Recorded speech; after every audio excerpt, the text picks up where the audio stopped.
Meus irmãos, mais uma vez a gente está aqui continuando o nosso estudo do livro Céu e Inferno, ou Justiça Divina segundo o Espiritismo. Nós estamos no capítulo 1, o porvir e o nada. Então, suponhamos que por uma circunstância qualquer, todo um povo adquire a certeza de que em 8 dias, um mês ou um ano será aniquilado, que nenhum só indivíduo lhe sobreviverá. Como em sua existência não sobreviverá nenhum só traço. Que fará esse povo, condenado, aguardando o extermínio?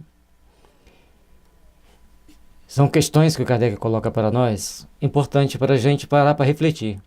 A doutrina espírita traz para nós um conjunto de dados, um conjunto de oportunidades de raciocínio, importante para que nós possamos pensar o que estamos fazendo, como estamos fazendo e quais as consequências do que estamos fazendo. Portanto, o nosso amanhã será de paz, de luz, de fraternidade, se soubermos aproveitar bem aquilo que nós temos que fazer hoje.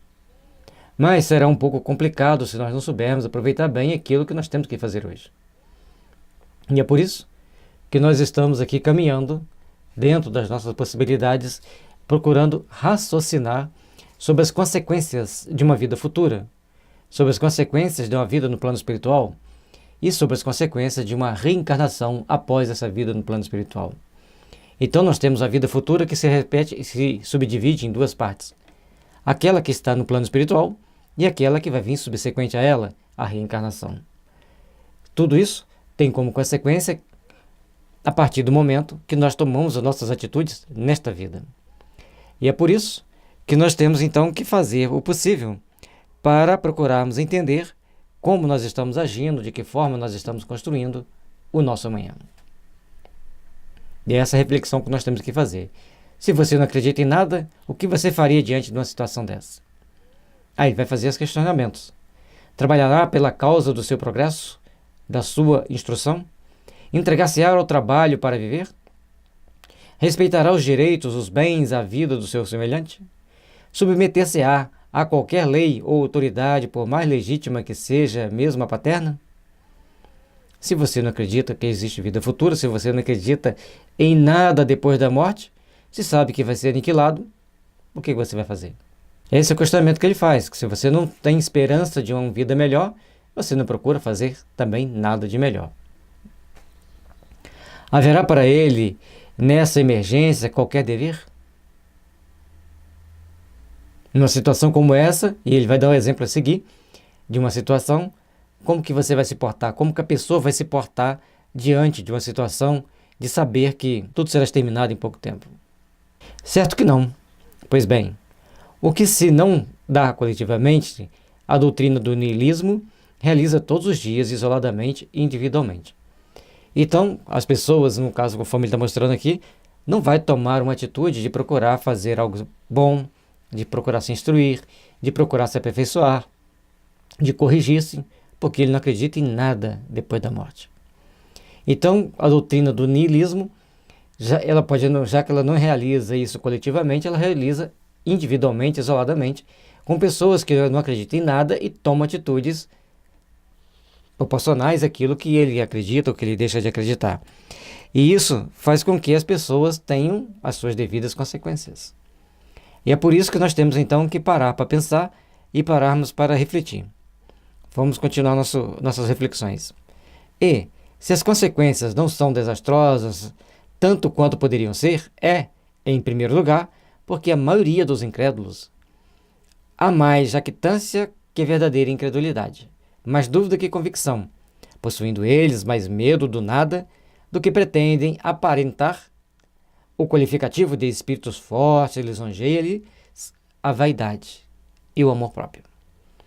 Então, na realidade, as pessoas que professam niilismo, falam que não acreditam em nada, que não vai acreditar em mais nada, que não existe nada, na realidade, ele está colocando que um ponto de vista, mas sem muita convicção, tem aquela jaquetância, aquela aparência de força, aquela aparência de que tudo é real, mas não é. Então, as atitudes que as pessoas tomam, as ações que elas tomam, portanto, não vão ser tão proporcionais à sua forma de crer, da forma que ele diz que crer, mas sim da forma com que ele tem intimamente nas suas ideias. Ou seja, e se tiver algo mais? Se tiver algo mais, eu devo agir de uma forma contrária ao que agiria se eu não acredito em nada. E isso faz uma grande diferença a todo momento na nossa existência.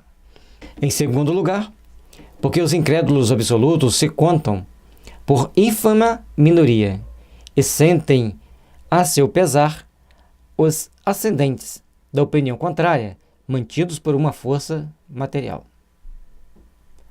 Então, todos nós vamos querer ter o máximo de cuidado com a nossa alma.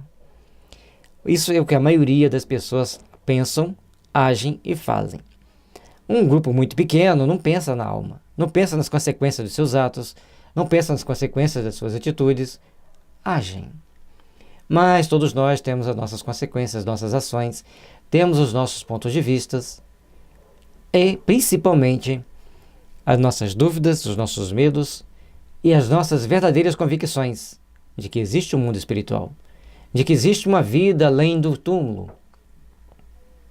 Essa prevalece sempre. Então, como a minoria que diz acreditar realmente não acredita, quando diante de uma situação adversa, as pessoas começam a pensar diferentemente.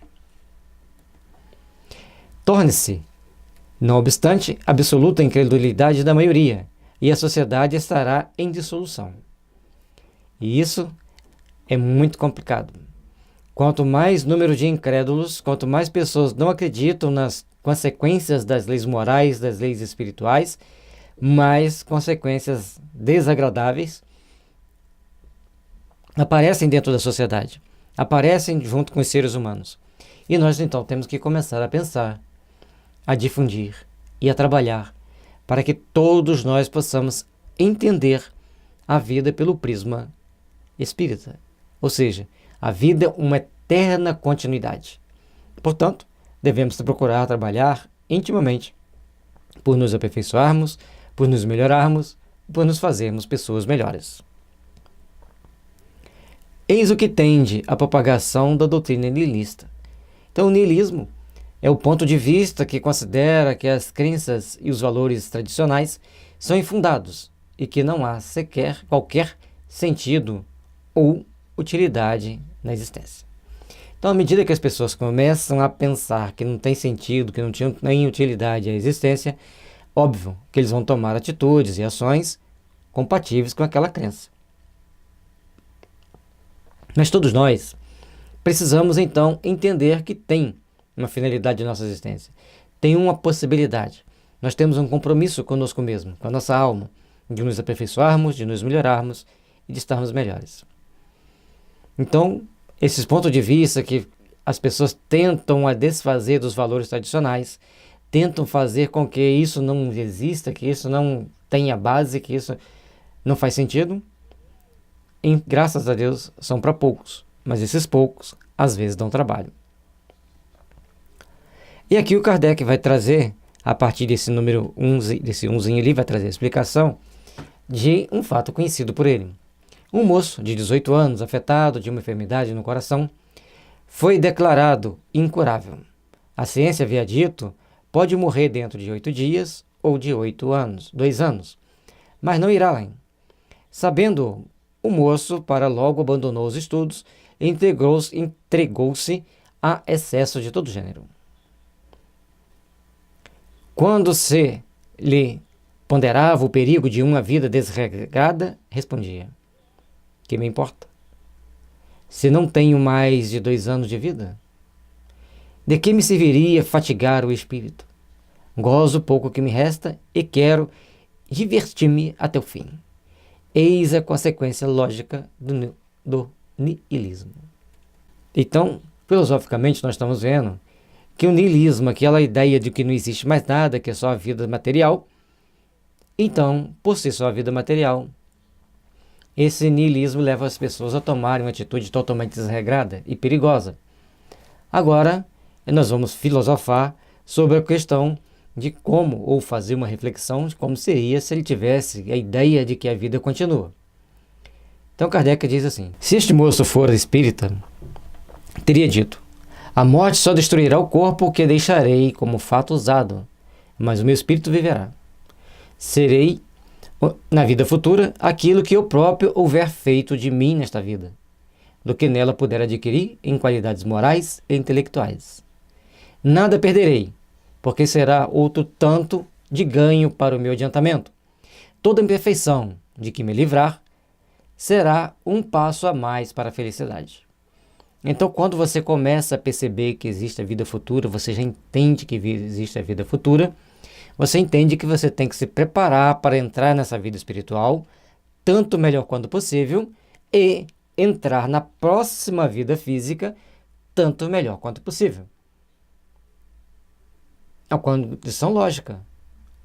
Então, nós temos que estar constantemente procurando nos corrigir, constantemente querendo, buscando nos aperfeiçoar, constantemente buscando sermos melhores para que o amanhã seja de luz, de fraternidade e de paz.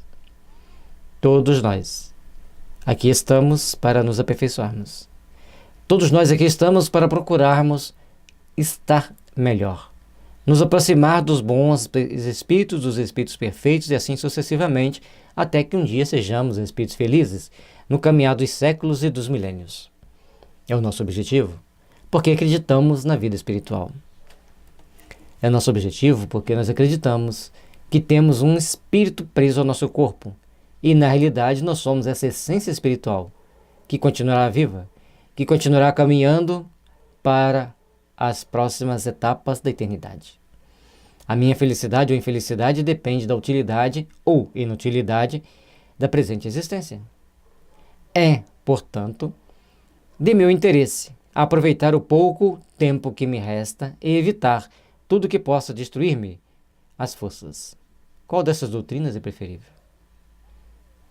Então, à medida que eu entendo que a minha felicidade no futuro, ou a minha infelicidade no futuro, será exatamente da utilidade que eu der ao meu tempo presente, então eu vou procurar trabalhar na minha conquista íntima, no meu aperfeiçoamento, na minha melhoria, para que o amanhã seja resplandecente de luz, de realizações para o meu espírito. Portanto, precisamos trabalhar intimamente para realizarmos o melhor possível para a nossa espiritualidade, para que cresçamos como espírito. Essa é, no entender espírita, a melhor opção. Porque quando a gente for ver lá na frente os espíritos felizes e infelizes, os espíritos sofredores, os espíritos maus, nós vamos entender pelos fatos das comunicações mediúnicas que a vida continua, a vida espiritual existe e a reencarnação é a certeza absoluta para todos aqueles espíritos. Agora, as condições que eles irão reencarnar é que farão as grandes diferenças. E cada um de nós plantará a semente para construir e edificar um novo amanhã. Fossem, porém, quais fossem as suas consequências, uma vez que se impusesse como verdadeira, seria preciso aceitá-la, e nem sistemas contrários, nem ideia dos males resultantes poderiam obstar-lhe a existência. Forçoso é dizer que, a despeito dos melhores esforços da religião, o cepticismo, a dúvida, a indiferença ganham terreno dia a dia. Portanto, nesse aspecto que Kardec está trazendo aqui para nós, se eu tento empurrar para as pessoas um ponto de vista como verdadeiro, eu serei responsabilizado por esse ponto de vista que eu estou impondo à pessoa. Porque nós não podemos impor um ponto de vista à pessoa. Nós temos que fazer com que ela entenda a necessidade de ser melhor, entenda a necessidade de se aperfeiçoar, entenda a necessidade de trabalhar-se intimamente para ser uma pessoa melhor e para que construa o melhor possível no mundo ao seu derredor. E no exemplo que ele disse, desse rapaz, num período de 2 anos, não poderia achar um tratamento para ele resolver o problema? No caso de uma sociedade que está fadada à destruição, eles não poderiam reverter isso por outros meios, por outros caminhos? Porque não existe uma fatalidade determinada para um destino fixo. Existe um conjunto de ações e reações que se somam constantemente e se interagem para que aquilo aconteça. Logicamente que o fato aqui é um fato hipotético para que nós pudéssemos pensar sobre eles. Mas, e aí ele coloca, antes disso aqui, importante a gente lembrar aqui, a maioria das religiões não conseguem esclarecer as pessoas da necessidade da fé raciocinada. A necessidade da fé que mostra-nos nós somos filhos de Deus. Mas por isso mesmo nós somos responsáveis por nossas ações, nossas atitudes ao longo da nossa caminhada. Vamos refletir, vamos procurar nos aperfeiçoar para crescermos e chegarmos a Deus. Mas se a religião se mostra impotente para assustar a incredulidade, é que lhe falta alguma coisa na luta. Se por outro lado a religião se condenasse à imobilidade, estaria, em dado tempo, dissolvida. Então ele coloca para a religião que a religião tem que ser progressista. A religião tem que ser adaptada, sem perder a sua essência, mas adaptada às necessidades dos questionamentos do jovem naquele momento. Se nós acharmos que nossa sociedade está bem do jeito que está tranquila do jeito que está, pode continuar caminhando do jeito que está, sem fazermos as devidas reflexões, sem procurarmos ter o devido compromisso conosco mesmo, nós então teremos as condições adversas. Mas se nós procurarmos agir de forma condizente, compatível e coerente com as nossas necessidades, então estaremos agindo na construção de um mundo melhor. O que lhe falta neste século de positivismo, em que se procura compreender antes de crer, é, sem dúvida, a sanção de suas doutrinas por fatos positivos, assim como a concordância das mesmas com os dados positivos da ciência. Dizendo ela ser branco o que os fatos dizem ser negro, é preciso optar entre a evidência e a fé cega. Então, muitas das vezes as pessoas tentam adotar uma posição positivista, mas essa posição muitas das vezes é frágil, fraca, não se sustenta por muito tempo. E aí todos nós temos que parar para pensar nas ações que nós estamos tomando, nas consequências dessas ações que estamos tomando, para ver se elas são compatíveis com as nossas realizações de uma manhã de luz. Então todas as doutrinas que demonstram os lados positivos, muitas das vezes elas não têm como provar para as pessoas aquilo que elas falam. E a doutrina espírita tem a clareza de nos mostrar isso é desse jeito, por causa dessa situação aqui. Nós temos os fatos. E aí a pessoa vai chegar à conclusão de que ela tem que tomar a sua ação mais compatível. Logicamente que todas as religiões são boas. Todas as religiões são boas, desde que elas levem os homens a se tornarem melhores.